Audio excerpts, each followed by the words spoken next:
या महाराष्ट्रात मोठे मोठे नेते होऊन गेले, महापालिका क्षेत्रात असतील, विधानसभा क्षेत्रात असतील, मोठे मोठे सामाजिक कार्यकर्ते ज्यांनी प्रचंड सामाजिक कार्य केलेलं आहे बरं का.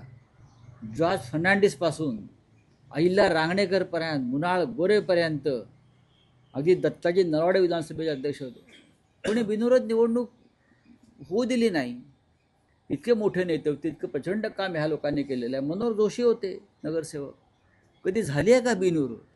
मग हे सगळे छपरी टपरी बरं का, शिंद्यांच्या आणि भाजपचे गुंड मवाली लोक हे निवडून बिनविरोध आणले जातात आणि निवडणूक आयोग त्यांना क्लीन चिट देत आहे. निवडणूक आयोगाचा क्लीन चिटचा कारखाना हा देशासाठी, राज्यासाठी धोकादायक आहे. निकालाला 10 दिवस बाकी आहेत, अजूनही महापौर पदाच्या आरक्षणाची सोडत जाहीर झाली नाहीये.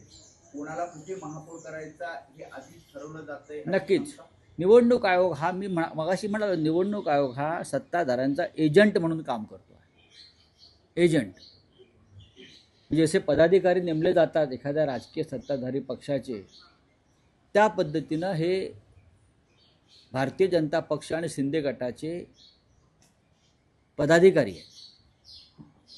प्रत्येक ठिकाणी निवडणूक आयोगानं घोटाळा केला आहे, नियमभंग केला आहे, कायद्याचं उल्लंघन केलं आहे आणि सत्ताधारी पक्षाला मदत होईल अशा प्रकारचंच त्यांचं वर्तन होत आहे. पण या सगळ्याचा हिशोब त्यांना द्यावा लागेल. प्रत्येक गोष्टीला अंत असतो, लक्षात घ्या.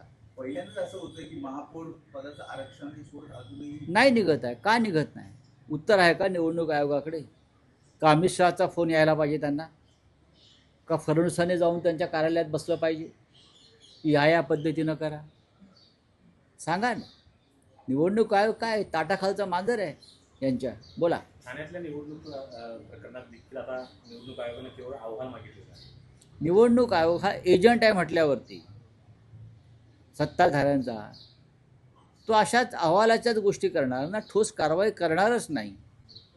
निवडणूक आयोग बरखास्त केला पाहिजे आणि निवडणुका घेणं बंद केलं पाहिजे यापुढे. जोपर्यंत केंद्रामध्ये मोदी शहा आणि महाराष्ट्रामध्ये फडणवीस शिंदे सत्तेवर आहेत तोपर्यंत निवडणूक आयोगाला टाळं लावलं पाहिजे पूर्णपणे.